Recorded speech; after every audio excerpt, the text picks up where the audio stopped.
দর্শক, এই মুহূর্তে আমরা দেখছি হাজার হাজার মানুষ শাহবাগ থেকে একটু সামনে এসে এখানে জড়ো হয়েছে। আওয়ামী লীগ নিষিদ্ধ না হওয়া পর্যন্ত তারা রাজপথ ছাড়বে না, এমনটি জানিয়েছে আমাদের। আমরা এখানে অনেকের সাথে কথা বলার চেষ্টা করেছি। সবার একটাই উদ্দেশ্য, আওয়ামী লীগকে নিষিদ্ধ করতে হবে। যে দলের হাতে ছাত্র জনতার রক্ত লেগে আছে সেই দল বাংলাদেশে আর রাজনীতি করতে পারবে না।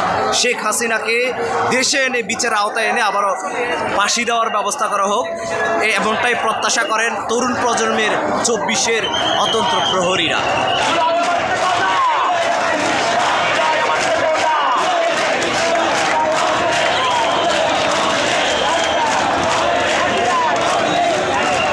দর্শক, আপনারা দেখছেন ডক্টর ফজলুর রহমান, তিনিও যিনি অনলাইনে সাড়া জাগিয়েছেন তরুণ প্রজন্মকে জুলাই আন্দোলন, তিনিও আজকে আওয়ামী লীগ নিষিদ্ধের দাবিতে শাহবাগের এই পাশে এখন অবস্থান করছেন। আমরা ইতিমধ্যে যেমনটা জেনেছি যে এখানের যারা আজকে জড়ো হয়েছে সারা বাংলাদেশ তথা ঢাকা সিটিতে, তারা তাদের একটাই চাওয়া, সেটি হচ্ছে আওয়ামী লীগকে নিষিদ্ধ করা হোক, অতি বিলম্বে কোনো শর্ত ছাড়াই নিষিদ্ধ করে শেখ হাসিনাকে দেশে এনে বিচার আওতায় আনা হোক এবং শেখ হাসিনার ফাঁসি দাবি করেছেন তরুণ প্রজন্ম যারা আছে। দর্শক, এমনটি আমরা জানতে পেরেছি এখানকার যারা আছে আন্দোলনে যারা এসেছে তাদের কাছ থেকে।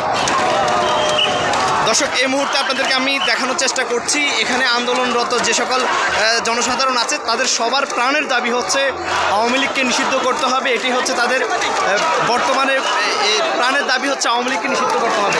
সে জায়গা থেকে আমরা এখানে আজকে এসেছি, আমরা যেটা জানতে পেরেছি তাদের দাবি একটা, সেটা হচ্ছে আওয়ামী লীগকে নিষিদ্ধ করতে হবে এবং শেখ হাসিনাকে দেশে এনে বিচারের আওতায় এনে ফাঁসি দেওয়া হোক জনসম্মুখে, এমনটি জানিয়েছে এখানকার উৎসুক আন্দোলনকারী জনতা। দর্শক, আপনাদেরকে আমরা দেখাচ্ছি সার্জিস আলম আর ডক্টর ফজলুর রহমান, তিনিও আন্দোলনে